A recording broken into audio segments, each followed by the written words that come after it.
Quel niveau doit avoir mon mix pour être diffusé sur les plateformes de streaming? On en discute tout de suite.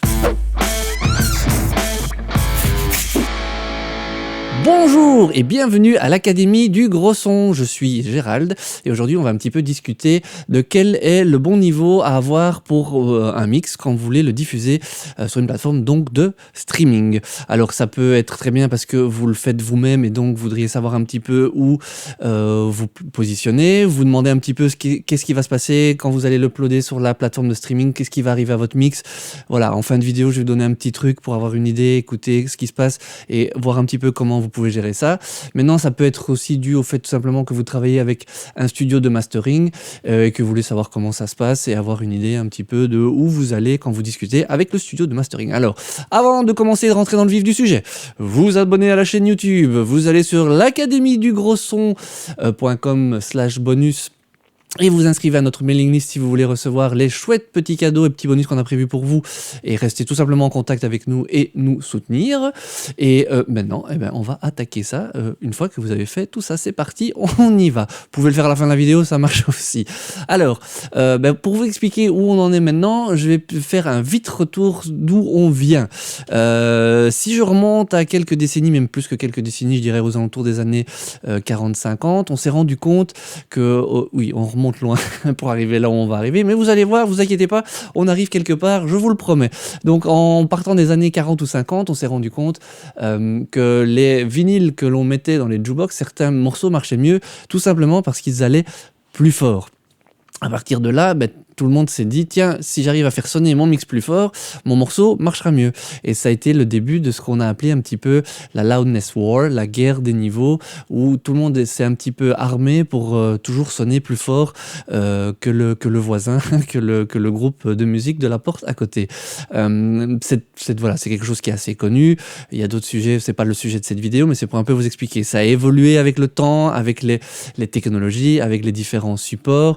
Je dirais que le maximum est arrivé un petit peu un espèce de maximum aux alentours des années 2000-2010, quelque part par là, où le but, c'est vraiment que ça aille fort. Du coup, pour que ça aille fort, il n'y a pas de secret, il faut qu'on écrase ça, qu'on compresse, qu'on diminue la dynamique au maximum pour pouvoir remonter l'ensemble, pour avoir cette sensation de force. Alors voilà, certains diront qu'à force, on est allé trop loin, ça a dénaturé le son, c'est devenu désagréable à écouter.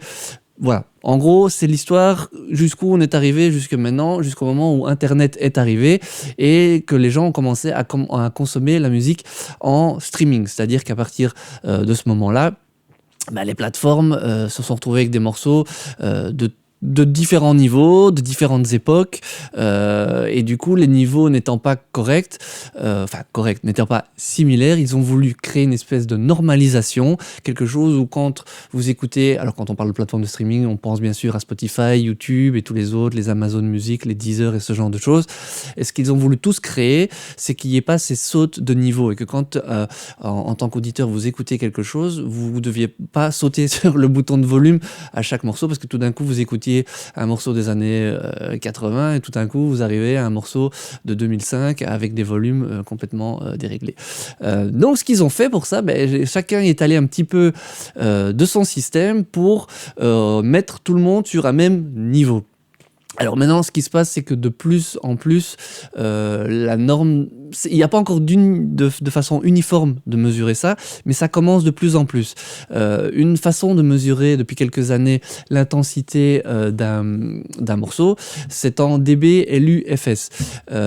Donc le LUFS, c'est quelque chose qui est arrivé il y a quelques années, c'est plus une façon de mesurer le niveau audio, mais de façon, la perspective, la sensation de volume sonore qu'a le morceau sur l'auditeur. En général, c'est calculé sur l'ensemble du morceau, mais en gros, l'idée de cette façon de mesurer, c'est simplement de voir un petit peu la sensation que fait le morceau. LU, c'est pour Loudness Unit, donc c'est vraiment une unité qu'on a voulu développer à contrario du PIC ou du RMS ou d'autres façons de mesurer qui sont des façons plus techniques et au moins subjectives en tout cas de mesurer la musique, voilà. Et avec cette norme, du coup, on commence à voir de plus en plus de plateformes de streaming utiliser tout simplement ce mode de calcul simple pour déterminer un niveau où ils vont mettre tout le monde d'accord.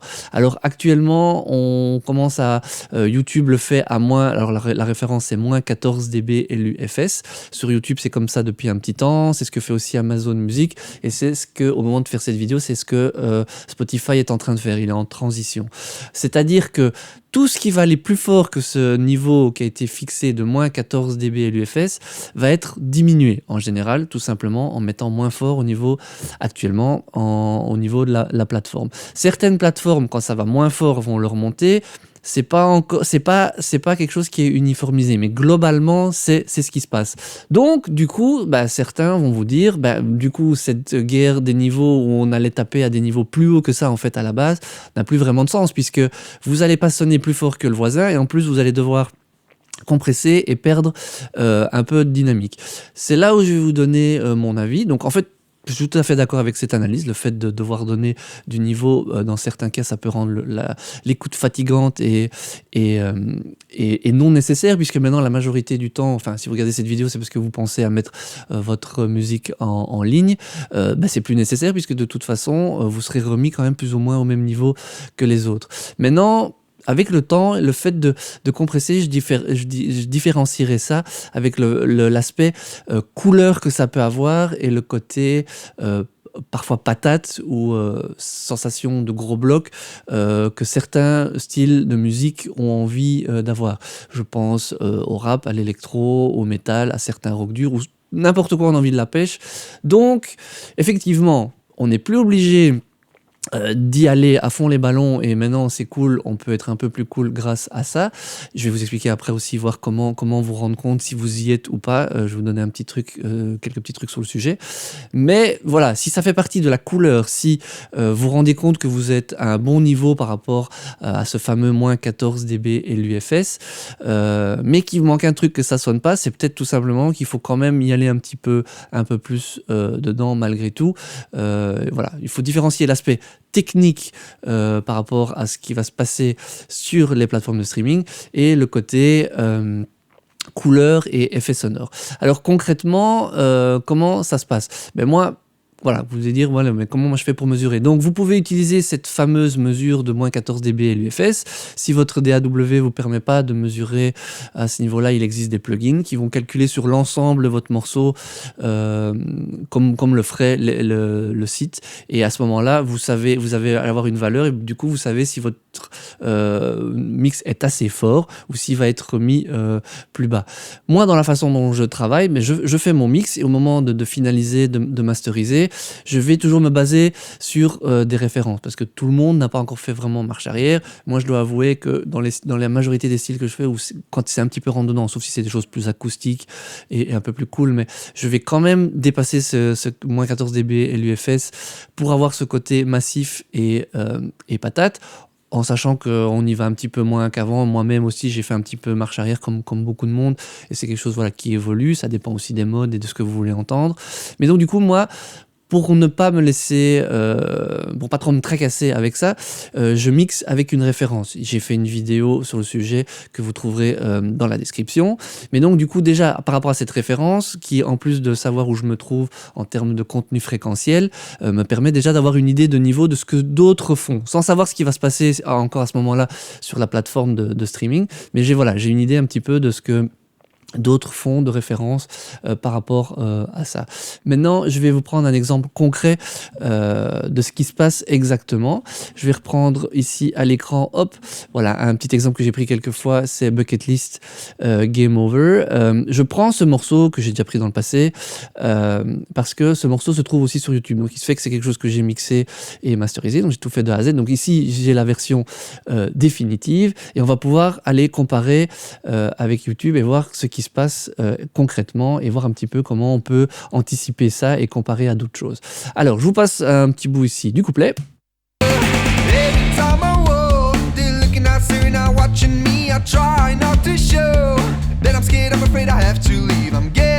Voilà, maintenant je vais aller sur YouTube.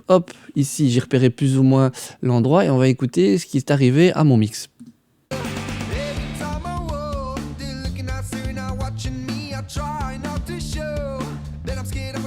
Donc voilà, comme prévu, comme en général je mixe assez fort, mais on sent tout d'un coup en fait ça va moins fort. Alors comment anticiper si vous voulez comparer par rapport à d'autres mix, vous dites tiens mais moi j'aimerais bien comparer à d'autres choses sur YouTube et voir un peu comment ça se passe. Évidemment pour comparer ici j'ai mis le volume à fond, sinon évidemment il n'y a pas moyen de comparer. Eh bien, il existe une façon de voir un peu comment ça va se passer.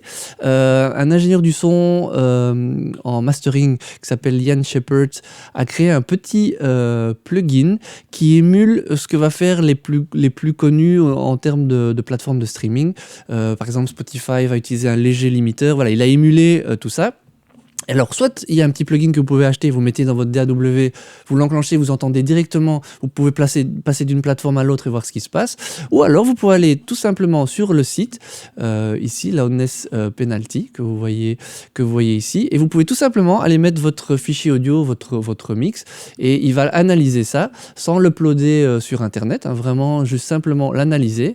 Donc moi, j'ai mon mix ici, donc exactement le mix qu'on a écouté, hop, je le mets dedans, il me fait une petite analyse, et sans surprise, ben voilà, on voit ce qui va se passer sur les différentes plateformes. Ben donc on a entendu sur YouTube ça allait moins fort, ben sans surprise, voilà, effectivement, j'ai perdu en fait 7 dB. YouTube a descendu mon morceau de 7,4 dB pour arriver à cette norme.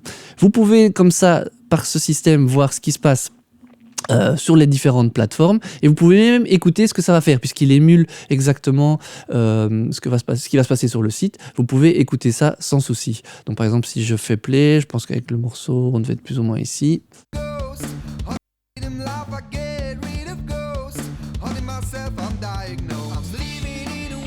Voilà, du coup si vous comparez à YouTube, bah ici c'est même le même morceau.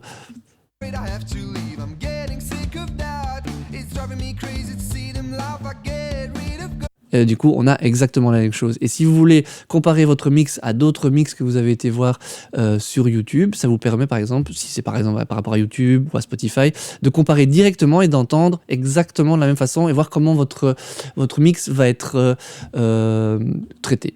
Donc voilà, si votre but c'est d'envoyer ça sur les plateformes de streaming, d'ailleurs je vous invite à aller voir une vidéo qu'André avait fait sur comment faire.